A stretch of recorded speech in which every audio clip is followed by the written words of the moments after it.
1979 সালে স্বয়ং আওয়ামী লীগও আবার তাদের পুনর্জন্ম হয় বাংলাদেশে। আমরাও সেই সময় ফিরে পেয়েছি। এই জন্য আল্লাহ তাআলার কৃতজ্ঞতা আদায় করার পাশাপাশি মহান ব্যক্তি এই উদ্যোগ নিয়েছিলেন, তারও কৃতজ্ঞতা আমরা আদায় করছি। এই বিলে প্রস্তাবনা করা হয়েছে যে জিনিসটা স্বাধীনতার পরে তখনকার শাসকও আনেন নাই,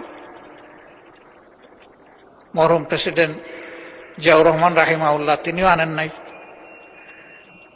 তিনবারের অতি সম্মানীয় প্রধানমন্ত্রী তিনিও আনেন নাই। এই জিনিসটা নিয়ে আসলেন সংজ্ঞায় অন্তর্ভুক্ত করে ফ্যাসিস্টের বিকৃত একজন প্রতিভূ শেখ হাসিনা, এবং পরবর্তী পর্যায়ে ইন্টারিম গভর্নমেন্ট তার ধারাবাহিকতা রক্ষা করেছে সামান্য পরিবর্তন সহ। কি আছে এখানে?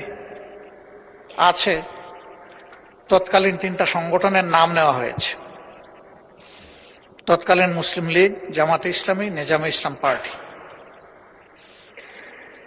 পাক সেনাবাহিনীর সাথে আরো কিছু অ্যান্সিলারি ফোর্সের সাথে তিনটা রাজনৈতিক দলের নাম এসেছে, এবং বর্তমান উপস্থাপনায় বা প্রস্তাবনায় তৎকালীন এই তিন সংগঠনের কথা বলা হয়েছে। আল্লাহ ভালো জানেন 71 সালের এই চরম সময়ে কার কি ভূমিকা ছিল। আল্লাহ তাআলা তার নিখুঁত পূর্ণাঙ্গ একমাত্র সাক্ষী, বাকি আমরা যারা আছি তারা আংশিক সাক্ষী, কিন্তু আল্লাহ তাআলাই পূর্ণাঙ্গ সাক্ষী।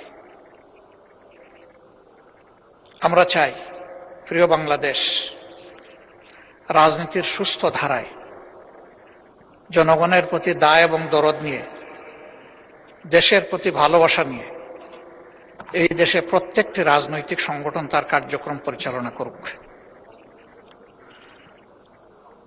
1979 সালে পলিটিক্যাল পার্টিজ রিভাইভাল অ্যাক্টের মধ্য দিয়ে স্বয়ং আওয়ামী লীগও আবার তাদের পুনর্জন্ম হয় বাংলাদেশে, এবং সে সময় যে কয়টি দল ছিল তারা সকলেই রাজনীতি করার এই সুবিধাটুকু বা তাদের অধিকারটুকু তারা ফিরে পান। আমরাও সেই সময় ফিরে পেয়েছি। এই জন্য আল্লাহ তাআলার কৃতজ্ঞতা আদায় করার পাশাপাশি যে মহান ব্যক্তি এই উদ্যোগ নিয়েছিলেন তারও কৃতজ্ঞতা আমরা আদায় করছি। আমরা কখনো এটা ভুলে যাইনি, ভুলে যাব না।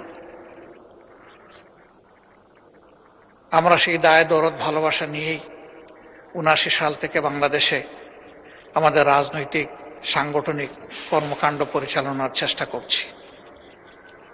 আগামীর দিনগুলোতেও আর জাতিকে বিভক্ত নয়, বরঞ্চ ঐক্যবদ্ধ করে আমরা যাতে একটি মাথা উঁচু করে দাঁড়ানো সম্মানের জাতি গঠন করতে পারি, সব দলের এটি হোক অঙ্গীকার।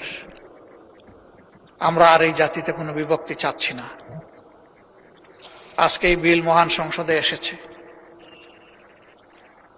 এই কয়টি সংক্ষিপ্ত কথা বলে আমি পরম সম্মানিত এই মহান সংসদের উপর এর ভার ন্যস্ত করে আমার কথা আমি এখানেই শেষ করছি। ধন্যবাদ মাননীয় স্পিকার, আমাকে সময় দেওয়ার জন্য। 2 মিনিট সময় আমি কম নিয়েছি। ধন্যবাদ মাননীয় বিরোধী দলের নেতা।